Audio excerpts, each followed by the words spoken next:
A very warm welcome to all of you to today, the World Day of Peace, brought to you by Heartfulness and the United Nations and supported by the Hindustan Times Group. Peace is something that we all yearn for, and we all have a different understanding.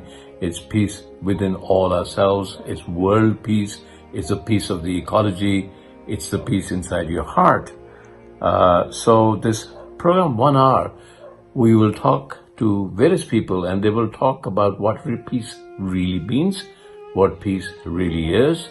We'll be talking to students, we'll be talking to sportsmen, we'll be talking to musicians, and we'll be talking to some of the most well-known and well-researched and people who have been studying spirituality all their lives, and they will bring to you a perspective of what world peace is.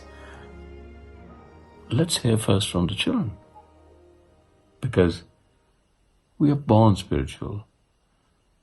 We are born heartful. We're born inquisitive but not separate. I feel most peaceful and calm when I'm with animals. I feel most peaceful when I'm drawing or painting. I feel like peaceful around plants because like they have a soul like us. When I'm riding a bicycle. The wind blowing through my hair, the greens, the flowers. I just love them. World Peace by Katherine Johnson. Peace on earth begins with me. Peace is real, it's meant to be. We are one big family. Peace brings us harmony. I feel peaceful when I'm sleeping. Last week, we were working on a project called Living in Peace and Harmony with Nature and Yourself. That's a pretty long name. I agree. We learned a lot by this project. For example, to think and care about nature and other people. If I had 3 wishes, they would be to have peace all over the world, that all children know their rights, and that all children have education. We don't need war or pollution. We need a lot more peace. Our message is, take care of the children in your country to help them feel as good and safe as possible. Thank you very much.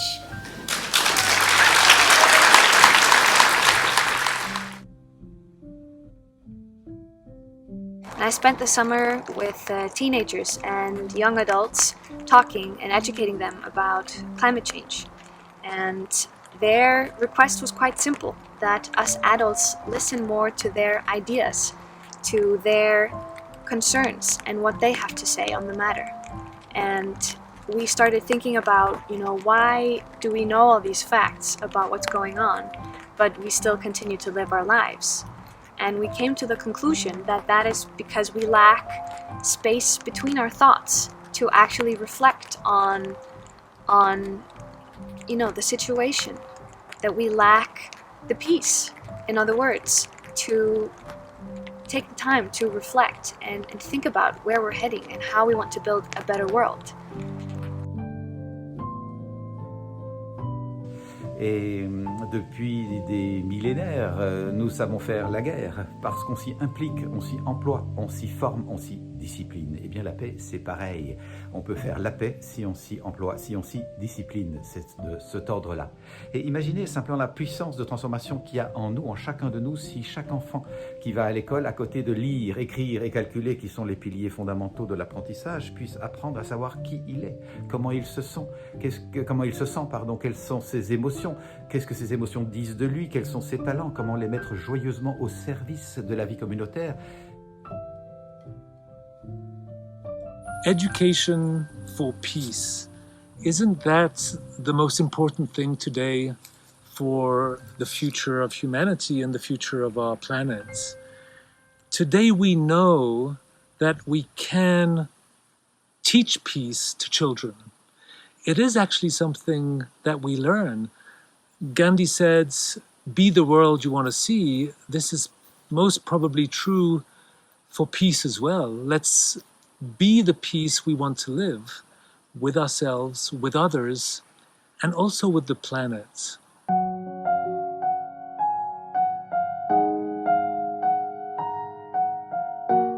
Music and nature has always been one and the same, and also I found a very deep connect with nature as a child.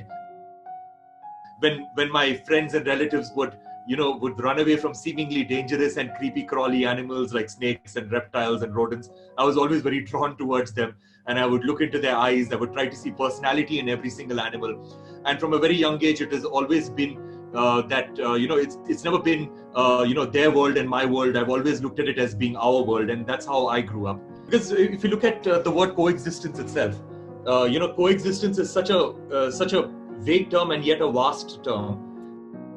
When we think about coexistence or the world as one family, the only thing that comes to our mind is living in peace and harmony between Hindus, Muslims, Sikhs, Christians, Jews, Buddhists, basically different parts of the human race, because somewhere along our journey we've completely forgotten that we are not the only species on this planet.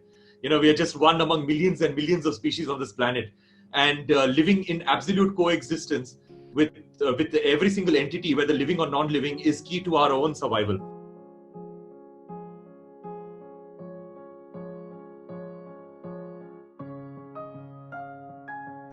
There is different kind of arts. If you're a painter, you work mostly alone. My wife is a painter, I know that, You work mostly alone and you don't collaborate so much. If you're an actor, you collaborate, but you don't talk together. You speak one after the other. One actor will say something, the other actor will say something. In music, we are truly blessed because we speak together. We sing together. I've discussed with Shashank about harmony, for example. As you know, harmony is a European parameter of music. It has been developed here in Europe. And it makes a whole lot of difference for playing together, because even as a kid, you learn if you play an instrument with one note, let's say a flute or a violin, that's nice. But 3 kids with 3 different notes produce harmony, and you learn that at an early age. And then you learn, oh, this is much more than the 3 notes each one plays alone. It's a new quality, it's harmony. And this is only possible by collaboration. And this is why, as a musician, you learn that very, very early on. Creativity in music arises very, very often from these moments when you collaborate. Imagine you're in a group of 4, 5, 10, 20, maybe 100 people who have this feeling together. This is something you don't forget, never, ever. And then not only the musicians will feel that, sometimes it happens that the audience feels it too. All of the audience feels it too. That can be hundreds and maybe thousands of people. And this is something, it's a very, very, very human thing. And this should happen every day, actually, for everybody, because this is like the basis of peace also, if we talk about peace. If all of us feel this, then we feel together, and we start to understand that every one of us has a heart and the liver and the leg and the nose, and probably the same feelings and all of this. And to understand this, to feel this empathy is for me the basis of peace. Often getting stuck to one genre does bring about a lot of limitations, even in the thought process. It is so important for people to collaborate at a finer level, and also have the openness to learn and appreciate what the other is trying to do. That's a very important aspect of collaboration, and that is what teaches you the most, because you don't want to be also in a thought process where you drag the other one towards your direction of collaboration. A collaboration often means how you learn about the idea behind the others, and they learning your idea behind what you are trying to present, and then amalgamating the two together, which can bring about a fantastic piece of music or whatever. So I think collaborations have been a major part of my life, and I've learned so much working with Mike. As he said, I think it will also improve the harmony between human beings, which ultimately results in peace.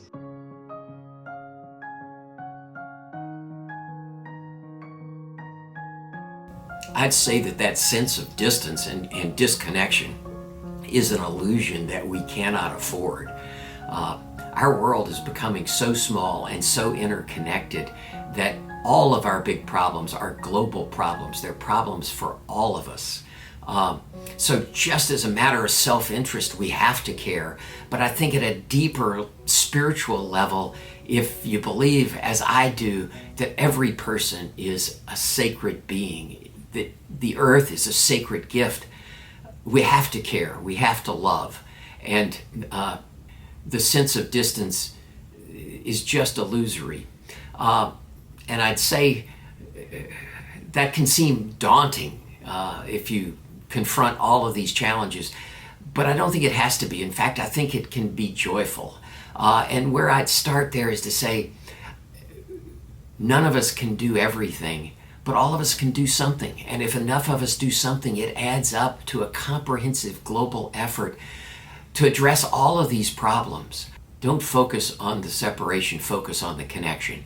And I'll just close by saying one of the wonderful things, the silver linings of this pandemic experience, is we're all getting much more comfortable connecting like this, connecting virtually. And we're learning that it's as easy to make a new friend on the other side of the world as it is on the other side of town. And that knitting together of a global network of loving relationships is the key to peace. Peace means simply love,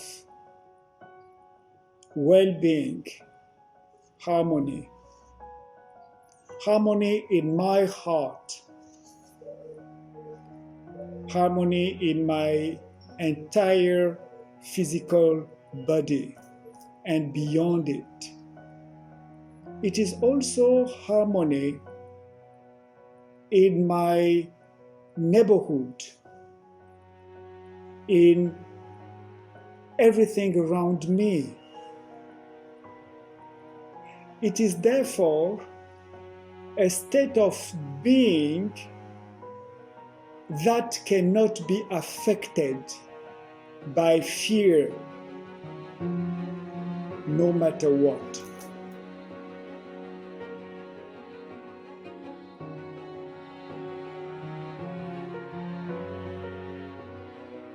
May I ask one question to footballer of your caliber? When there is so much of competition in the football world, how do you reconcile competition and peace in your heart? Io credo che il calcio sia un sport che porta dei valori sportivi positivi, e credo che in questo noi abbiamo una grandissima responsabilità. Calciatori, dirigenti, tutti quelli che fanno parte del mondo del calcio. E il nostro comportamento, sia dentro che fuori dal campo, deve andare in questa direzione. Va bene che c'è una finale, una competizione, una partita importante, però quando finisce la partita, anche durante la partita, dobbiamo essere sportivi e accettare la sconfitta alla squadra che magari ha perso, perché in definitiva è sempre un sport. So what is your message today when we are trying to promote peace, world peace? What would you say to youth today? Il mio messaggio soprattutto è sempre, prima di tutto ai giovani, di credere in se stessi, di non smettere mai di sognare, di cercare sempre la strada giusta, la strada quella che ti porta dove dietro c'è una grande cultura del lavoro ad avere dei successi, sempre rispettando i veri valori umani, perché io sono convinto che i valori umani sono quelli che fanno la differenza, perché uno può essere più bravo che l'altro, però la differenza la fanno le persone e i valori che riescono a trasmettere. E soprattutto in questa bellissima iniziativa cercare ognuno di noi alla maniera che uno lo sente, trasmettere questo, serenità, armonia, in un mondo che sappiamo che è difficile, che è complicato, dove ci sono tanti conflitti, soprattutto conflitti di interessi, però sempre dobbiamo tornare alle radici, alla base, che sono quelle che ha l'essere umano, che quando le tira fuori fanno veramente la differenza. Thank you. Thank you. A honor, a pleasure for me to be part of the very, very important initiative in the world. Thanks for the invitation. Thank you.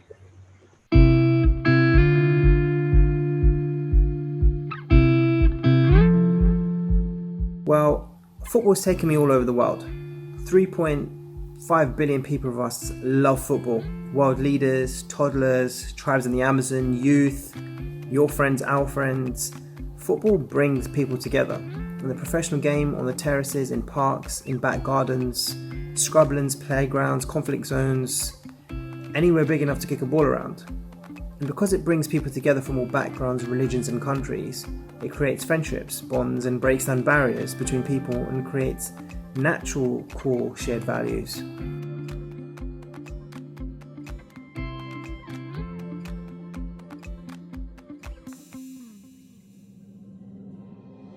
Allora, io il valore della pace lo vivo in due modi. Diciamo che ho due aspetti di me.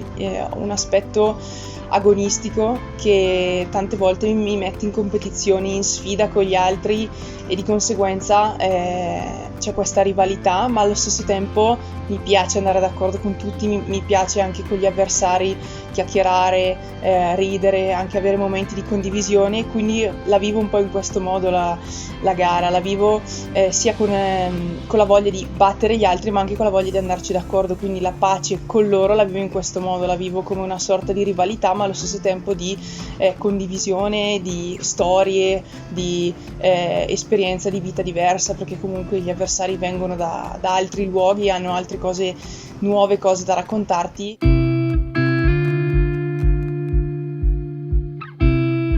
Io ho iniziato quest'autunno il percorso della meditazione e mi è subito piaciuto, mi sono subito trovata bene, ho subito sentito come se fosse un piccolo cambiamento in meglio, cioè di benessere che mi ha dato proprio dentro di me, e alla fine io credo che anche per quello che riguarda il mio sport, cioè noi trasmettiamo se stiamo bene dentro, quindi cioè come se riuscissimo a stare bene se dentro siamo sereni. Se invece una persona magari non è tanto serena o agitata o cosa, alla fine lo trasmettiamo anche sugli sci e quindi di conseguenza anche i risultati possono variare anche in base a questa cosa.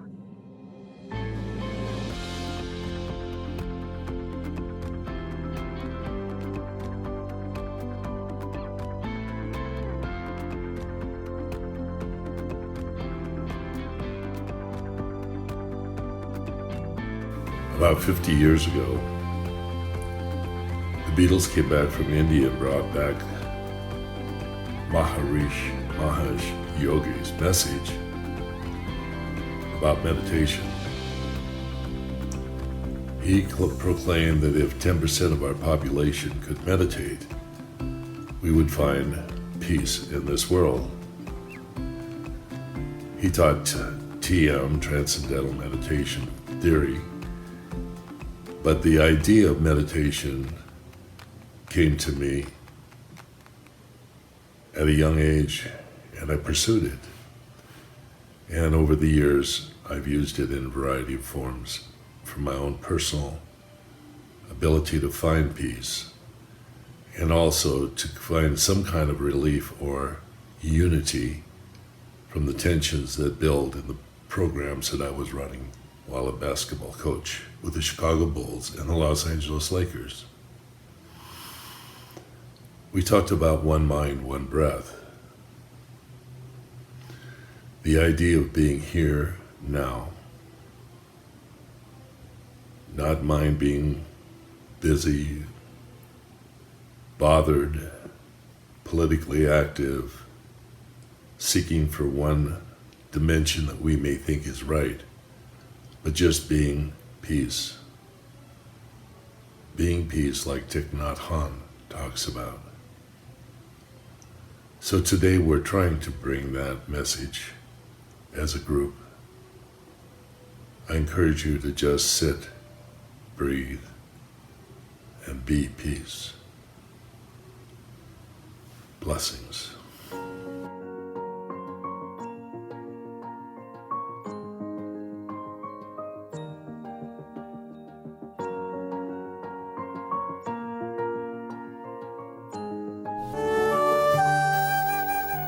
പ്രേമസ്വരൂപികൾ ആത്മസ്വരൂപികളായിരിക്കുന്ന എല്ലാവർക്കും നമസ്കാരം.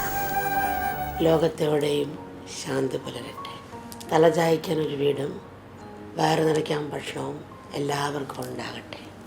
നന്മയും ഐശ്വര്യവും ആരോഗ്യവും ആനന്ദവും ശാന്തിയും സമൃദ്ധിയും എല്ലാവർക്കും ഉണ്ടാകട്ടെ. പ്രകൃതി മാതാവ് നമ്മുടെ തെറ്റുകൾ പുറത്ത് പ്രകൃതിക്ഷോഭങ്ങളില്ലാത്തൊരു കാലത്ത് നമുക്ക് പ്രദാനം ചെയ്യട്ടെ. ഇതൊക്കെ നടക്കുന്ന കാര്യങ്ങളല്ലെന്ന് മക്കൾ ചിന്തിച്ചേക്കാം. എങ്കിലും ഇത്തരം സ്വപ്നങ്ങളാണ് നമ്മുടെ ജീവിതത്തിനും പ്രയത്നത്തിനും ശരിയായ ദിശാബോധം നൽകുന്നത്. ദൂതരാകട്ടെ. മക്കളെല്ലാം ഹൃദയത്തിൽ ശാന്തിയും സന്തോഷം നിറയാൻ കൃപ മക്കളെല്ലാം അനുഗ്രഹിക്കട്ടെ. The impact of having that many people meditating would be extremely positive for me, because there will be a power, a strength that would come out from all those different identity who are trying to reach the same goal, the same unity points, that I think could uplift the entire world. And what it made me think would be, I would say, a drawing, a Picasso drawing, that would be this beautiful drawing he did of two hands, reaching together. I think this is this notion of, because of COVID, we cannot touch each other, and touching is an extremely important sense that is missing, but we can still do the same thing at the same time, and being fully connected to a point of I would say, our virtual skin can touch one another. And all those bodies connected will create one body that will be one humanity body. And I think this would really uplift our willingness to simply get to reach one peace and one happiness.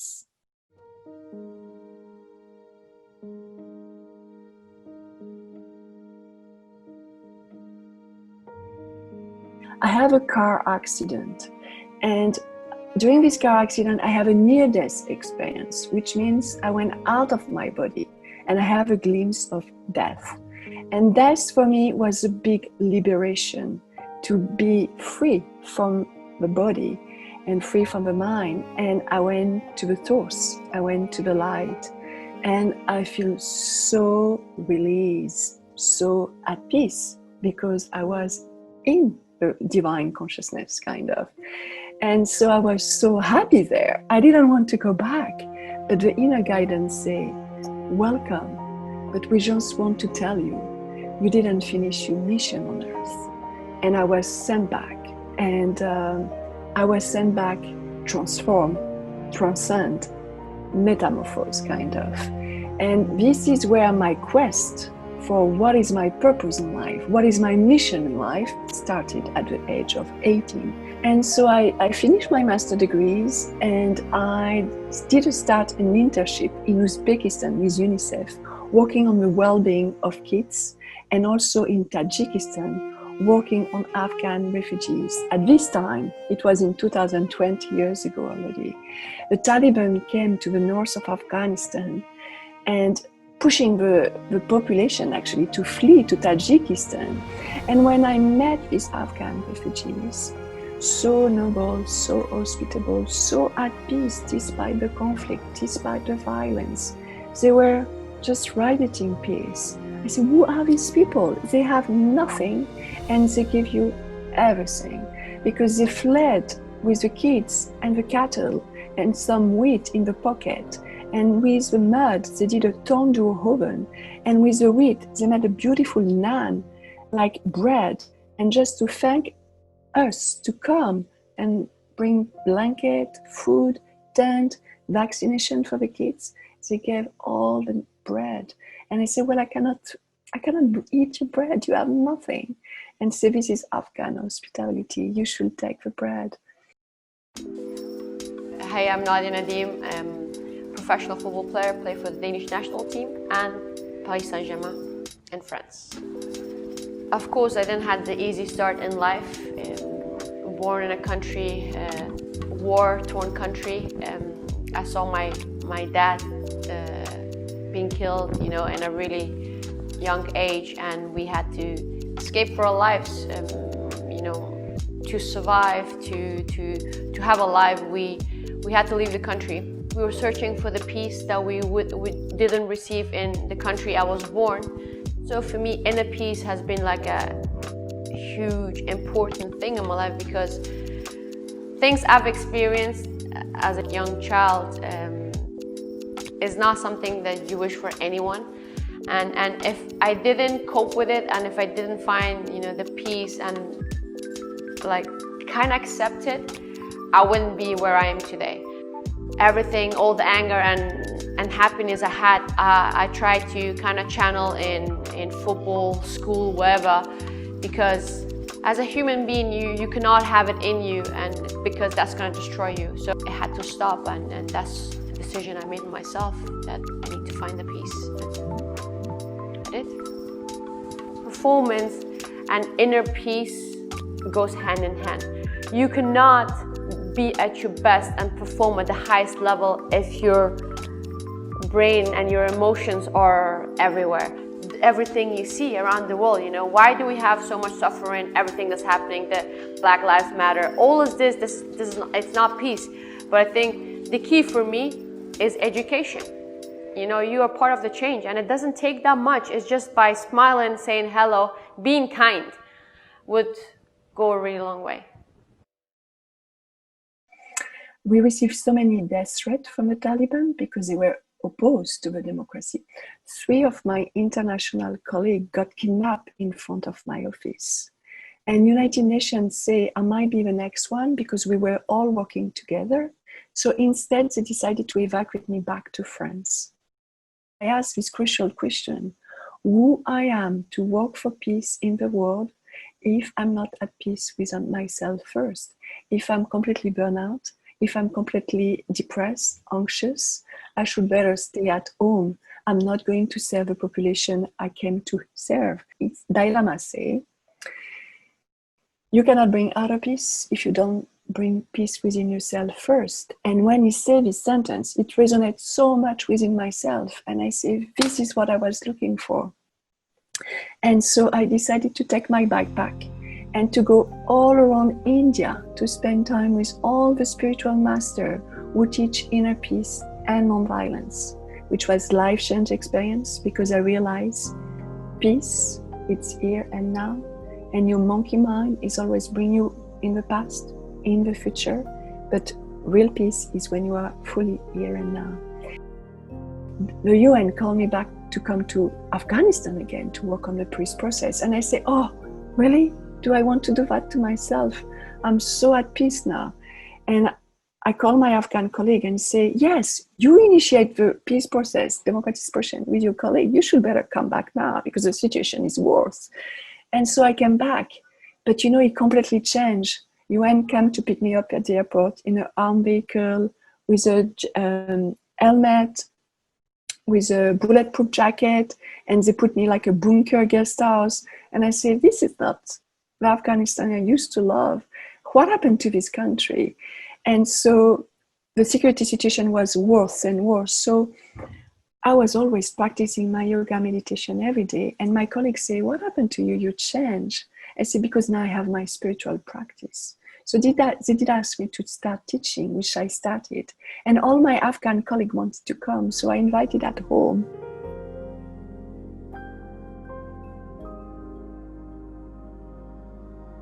Conflict is not the opposite of peace, and peace does not require eliminating all conflict. Often, it is the presence of conflict that can invite us to encounter, to dialogue, to engage our humanness, and to recognize each other as human beings, as a part of a we.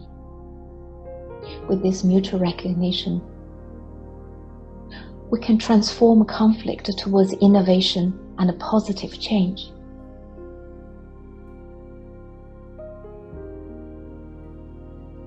Where do we identify peace or peacelessness? It really is with our thoughts. And we all know when our thoughts move in a certain direction towards things that are difficult for us, we don't feel peace at that time.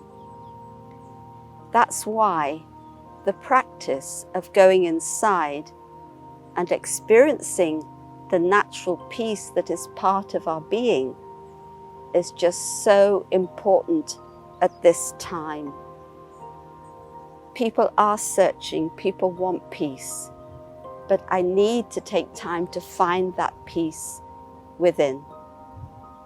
And of course, once I touch it, it's like I touch the heart of my being, the soul of who I am.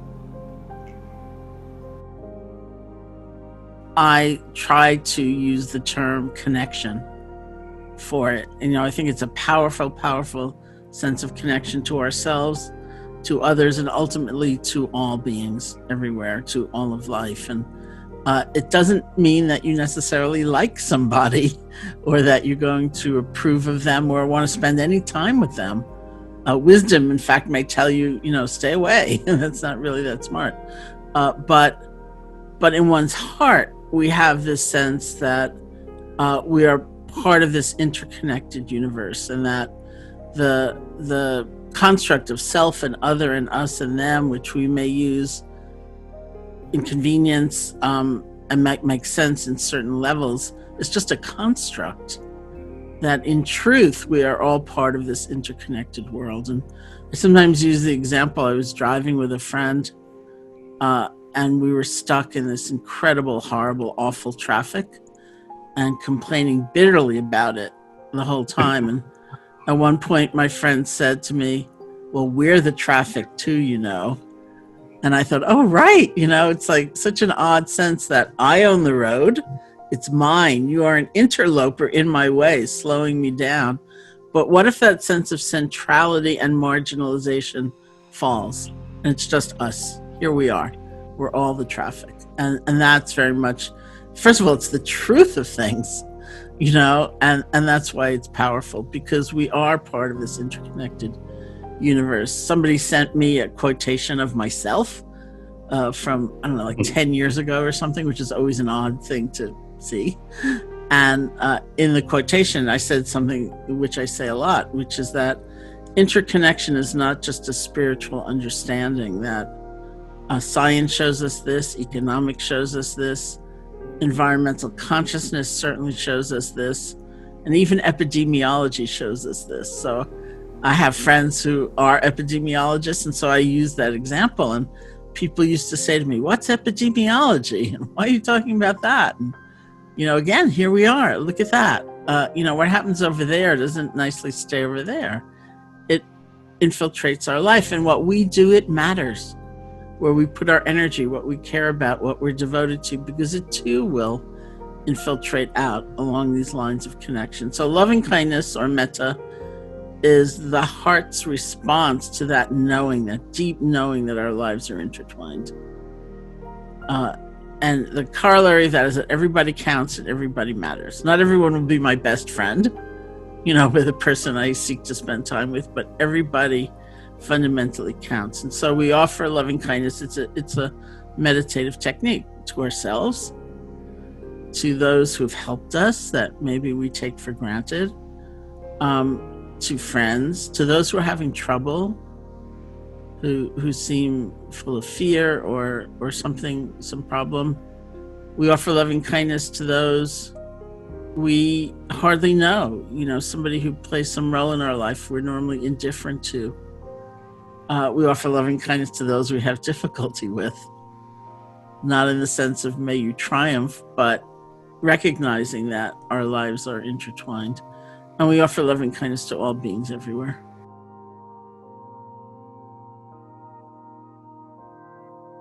The most valid science on the planet is quantum physics. There is no science that has been tested more, verified more. It is the most truthful. If you're going to question a science, don't question quantum physics first, okay? I say, so why? And now this is the emphasis of why I say this.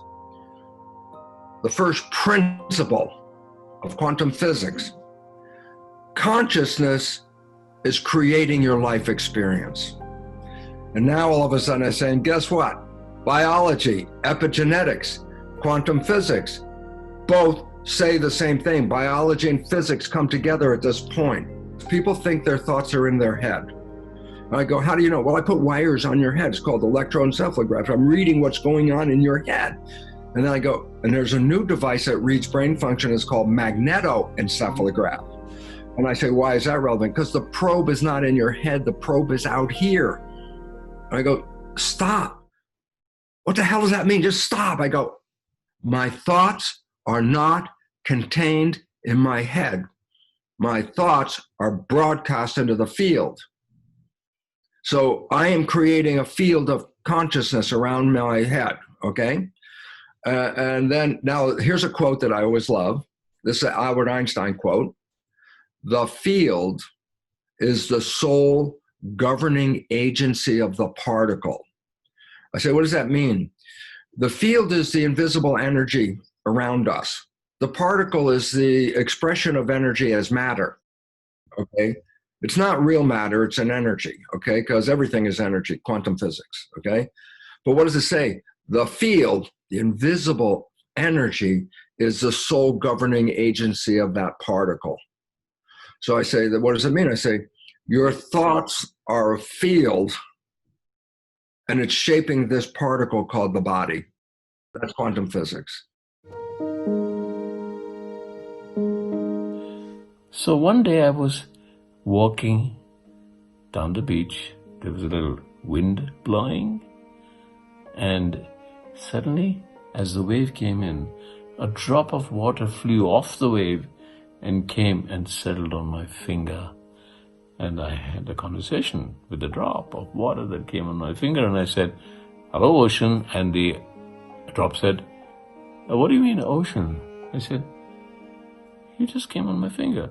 You're the ocean. And the drop said, no, I'm not the ocean. I'm a drop. I have individuality. And I said, what do you mean you have individuality? What's your individuality? He said, look, I was just born. I was born in Sheikh Kapoor's finger. I was born off Juhu Beach. I was part of a wave that was about to hit the beach. I was born in the sea that is around Juhu Beach, which everybody says is very polluted. This particular time I was born, and I said, but you're just a drop. And the drop got really upset with me. I said, what do you mean I'm just a drop? I'm an individual. And suddenly the wind whipped up again, and I flicked my finger, and the drop fell back into the ocean. And I said, hey, drop, how are you? Where are you? And the ocean roared at me and said, what drop? I am the ocean. And that's a constant conflict. Are we the ocean or are we the drop?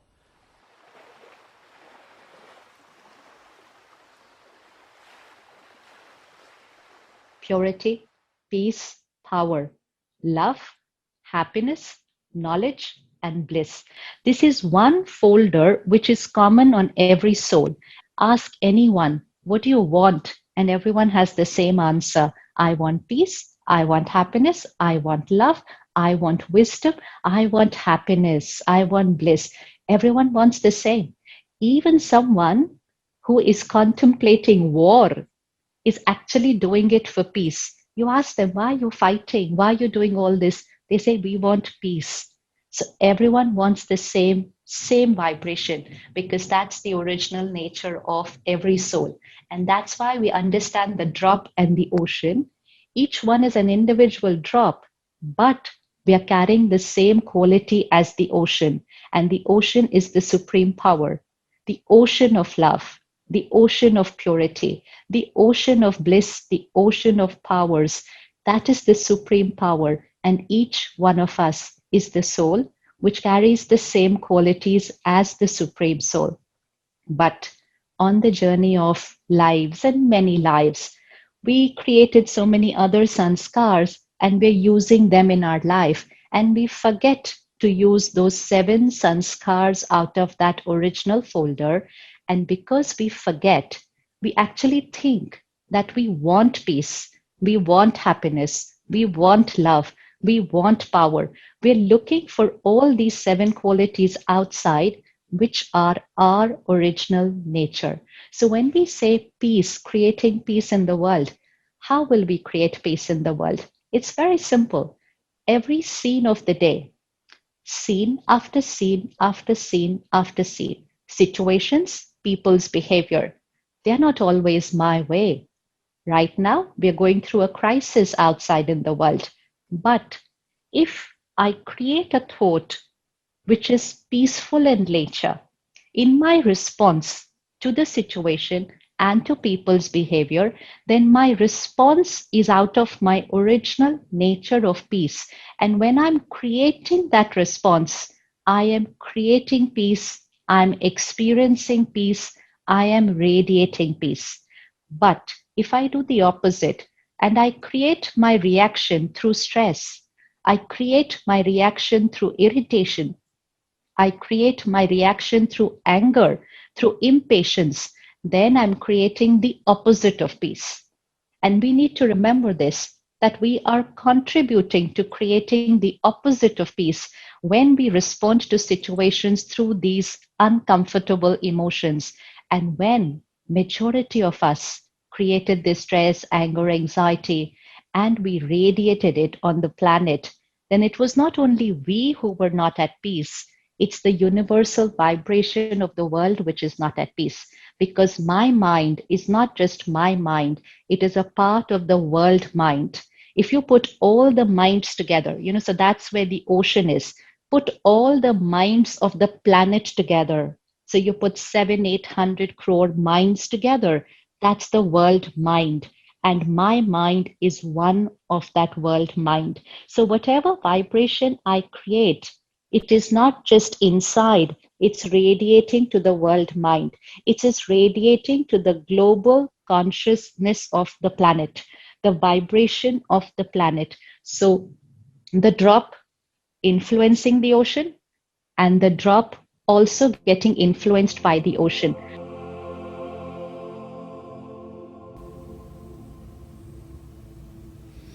Yes, the message I'd like to share, and it comes from my own lived experience over many years now, is that the most joyous and deeply satisfying thing any of us can do is to commit our lives to this cause of love and peace building, of building a world in which everybody can flourish.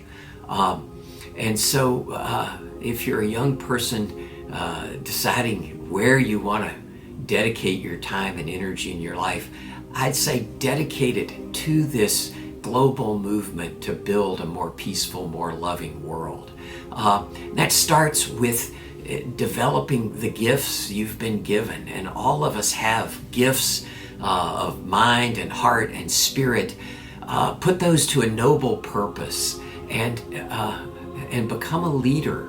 My experience is that we can lead from wherever we are, within our families, within our communities, within our organizations at work, and we can lead from any level in the organization, because everything we do every day pushes our culture in the right direction or the wrong direction. So push it in a life-affirming direction. This is the most exciting time, I think, in the history of the world. We have the knowledge and resources and technology to build a world where everyone can flourish, but we also have the capacity to use that power destructively.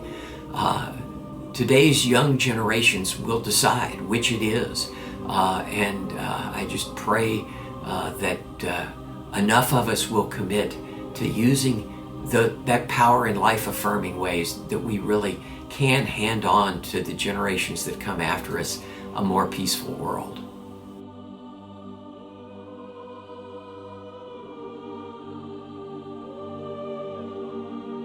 There's a belief that for many people on this planet, that when you die, you can go to a place called heaven.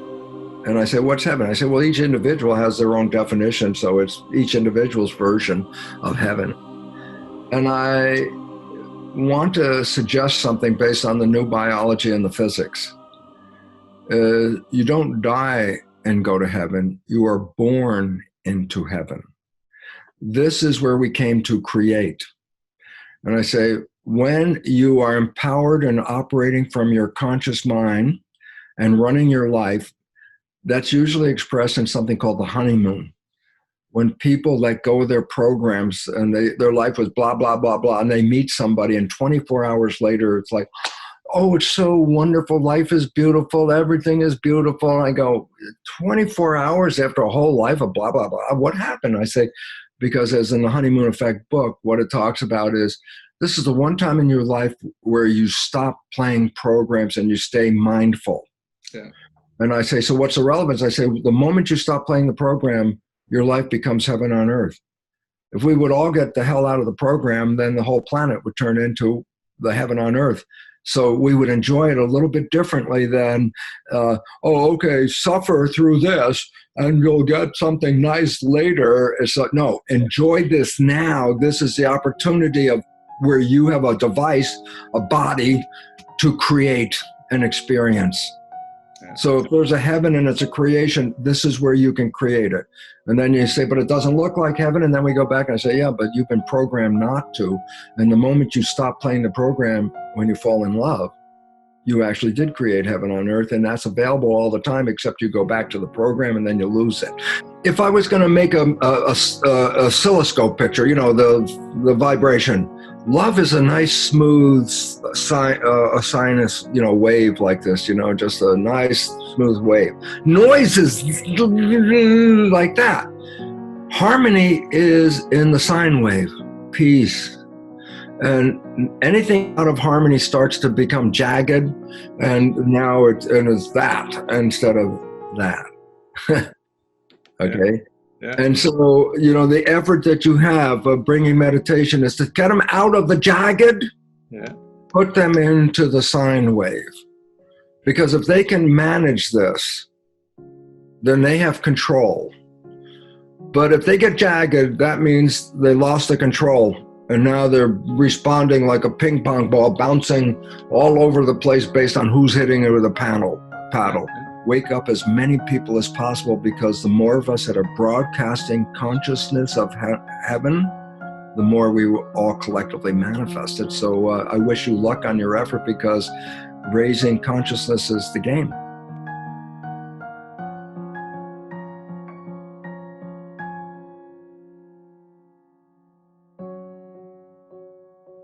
Daaji, it's a great honor to be with you and celebrate World Peace Day. And I was thinking, as I was getting online to speak with you, of the basic yamas and niyamas that are the basis of all all of our yogic tradition. And if you look at the niyamas in order, it all starts first with ahimsa. Ahimsa is the first yama, which means to be established in non-violence. And the great sage Patanjali says, when we are firmly established in peace consciousness ourselves, then all beings around us cease to feel hostility. So you have actually to do nothing but be peaceful yourself and bring the presence of peace wherever you go. And if you do that, then people around you will feel peaceful, not by what you say, not by what you do even, but just by your presence. And that is the great gift of Patanjali when he says, the first lesson of yoga, he says, you start with ahimsa, and then you start with satya. Satya is truth. And when you have satya added to ahimsa, you automatically have asteya. Asteya means you don't covet anything because you're totally fulfilled within yourself. You're totally fulfilled within yourself. And from that experience of asteya, non-stealing, non-covetousness, non-jealousy, comes what Patanjali says, aparagriyaha, which means detachment from the fruits of action, which ultimately leads to the best use of your energy, your vital force.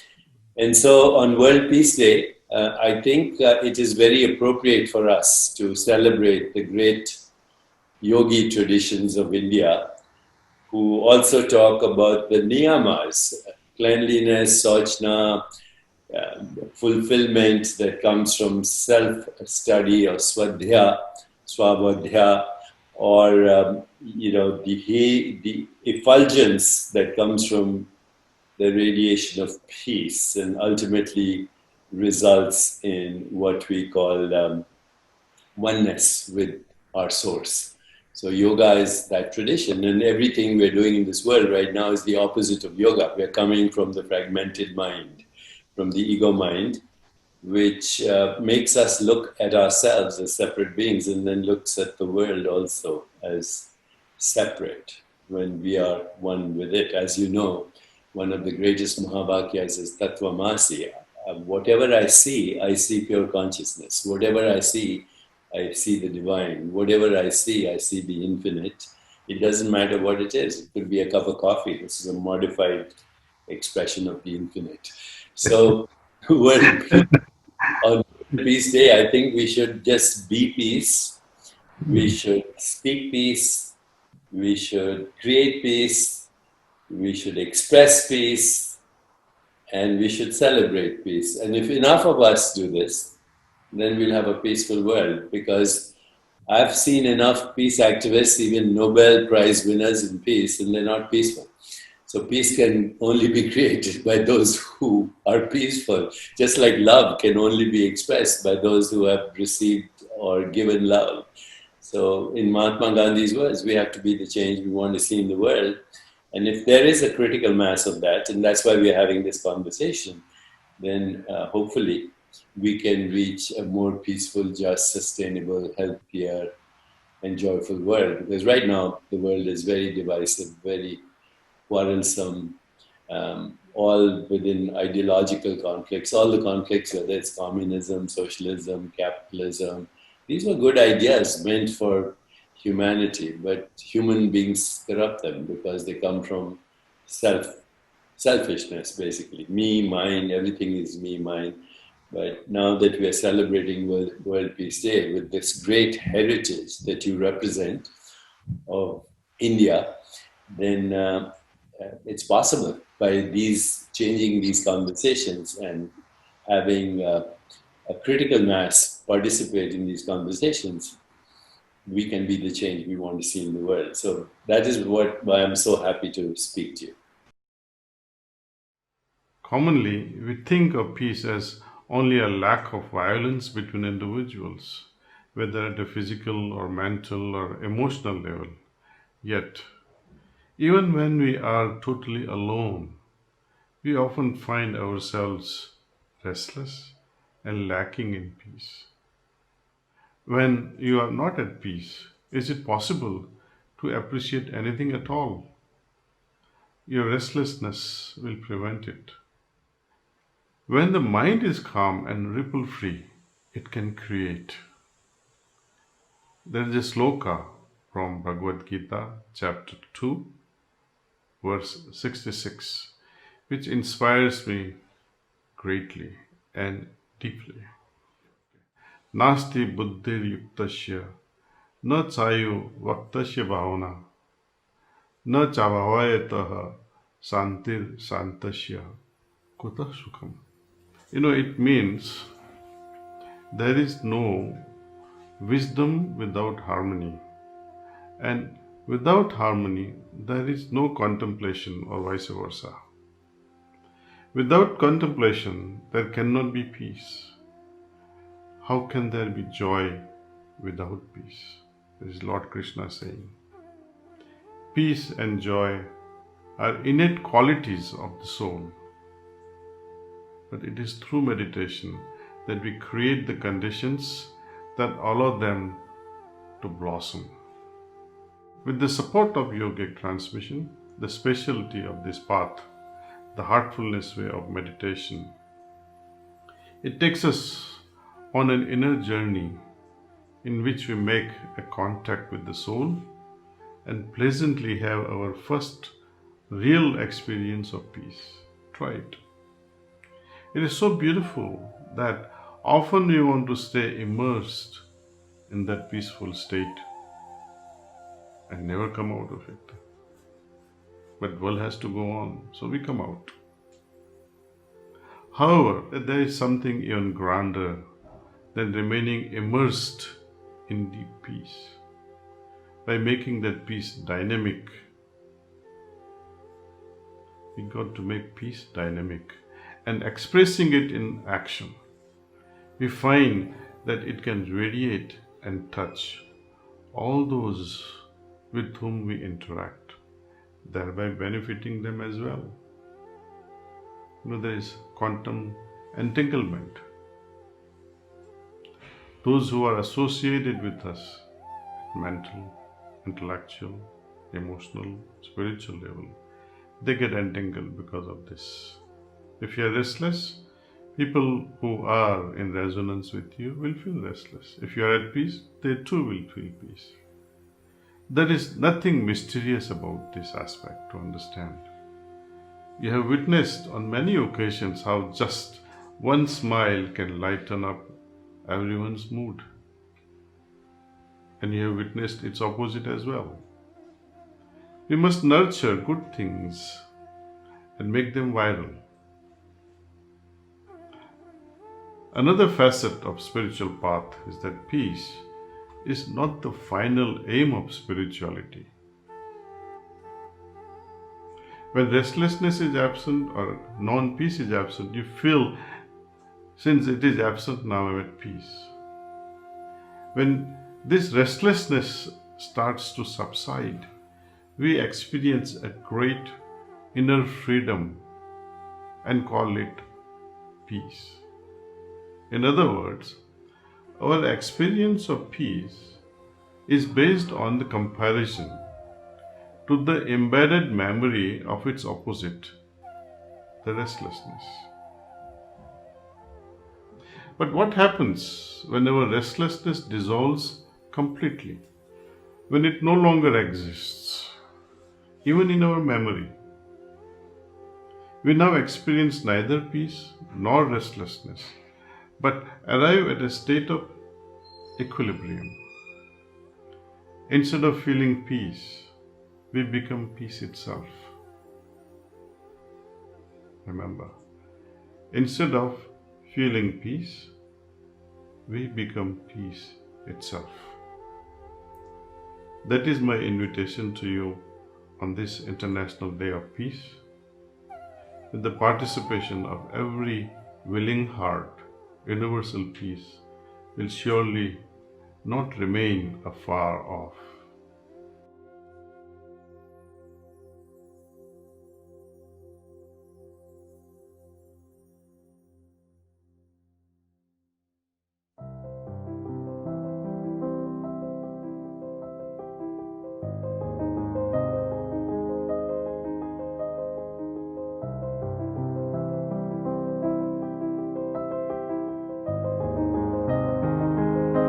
A warm welcome to everyone, and thank you for adding your heart and your vision to enable peace around the world. Make sure you're sitting comfortably, and we will start with the simple heartfulness relaxation practice. Once you feel relaxed, you'll be guided into heartfulness meditation. We'll all meditate together in silence so that we may feel the peace that surfaces when we turn our attention inwards and dive deep into our hearts. The meditation will end when you hear, "That's all." Please remain sitting silently for a little while after the meditation finishes to tune into how you feel. This helps to absorb the experience and extend the peaceful atmosphere that builds as we meditate together. So, sit comfortably and close your eyes very softly and gently.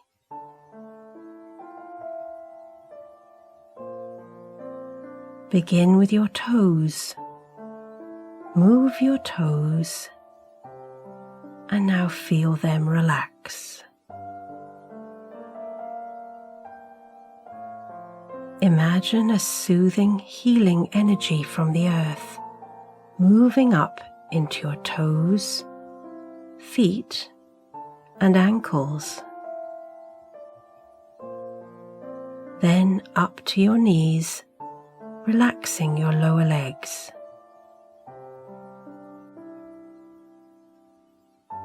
Feel this healing energy move further up your legs, relaxing your thighs. Now deeply relax your hips, lower body, and waist.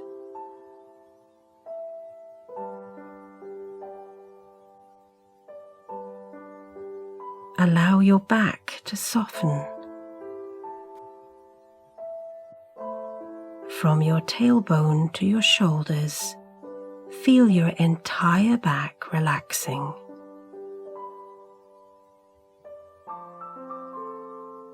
Relax your chest and shoulders. You can drop your shoulders and feel any tension simply melting away.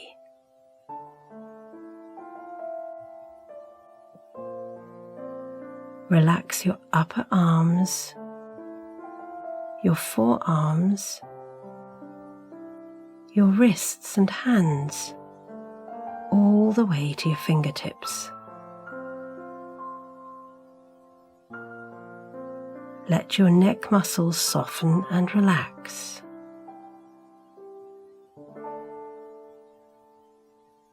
Move your awareness up to your face.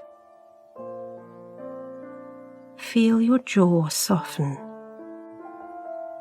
and let go of any tension around your mouth, nose, eyes, ears, facial muscles, forehead, all the way to the top of your head.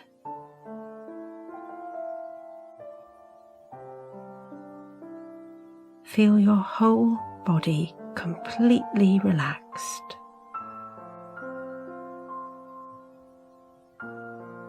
Scan your system from top to toe, and if there's any part of your body that is still tense, painful, or unwell, feel it being immersed in the healing energy of the earth for a little while longer.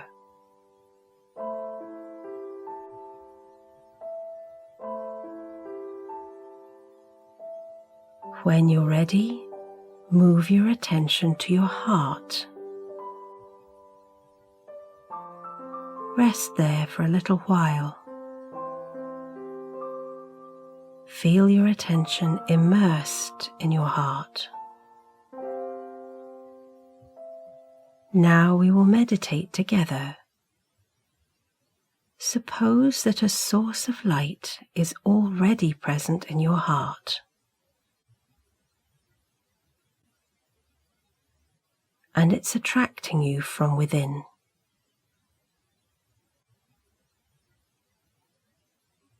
Gently relax into that feeling.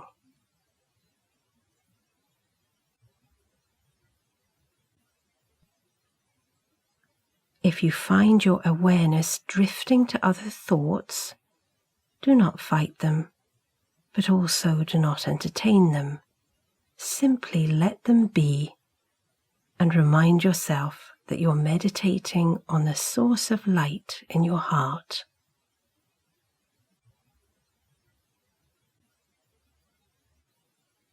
Allow yourself to dive deeper.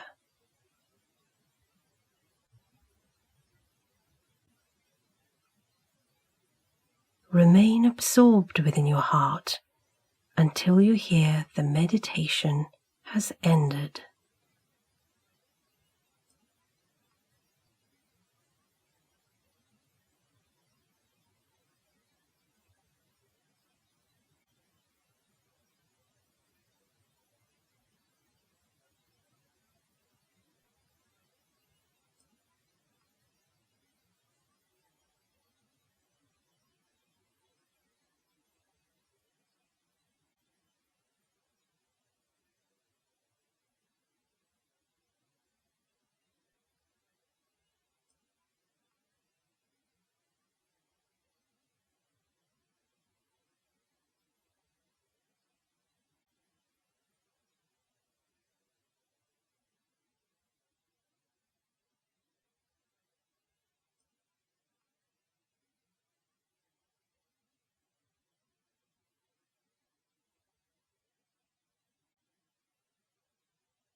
That's all.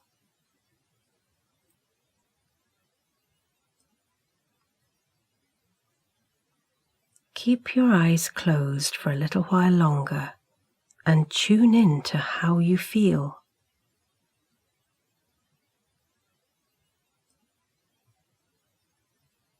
Absorb all the peace you've experienced.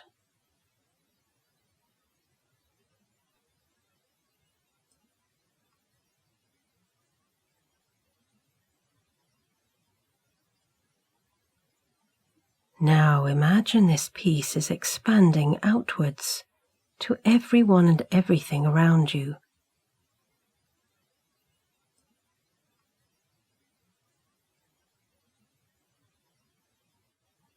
And it is encircling the world.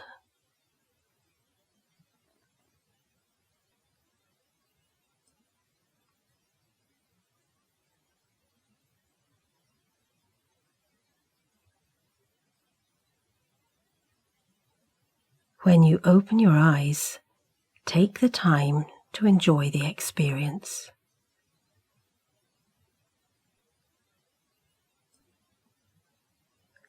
Thank you for expanding peace around the world.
It's a human thing to want the truth.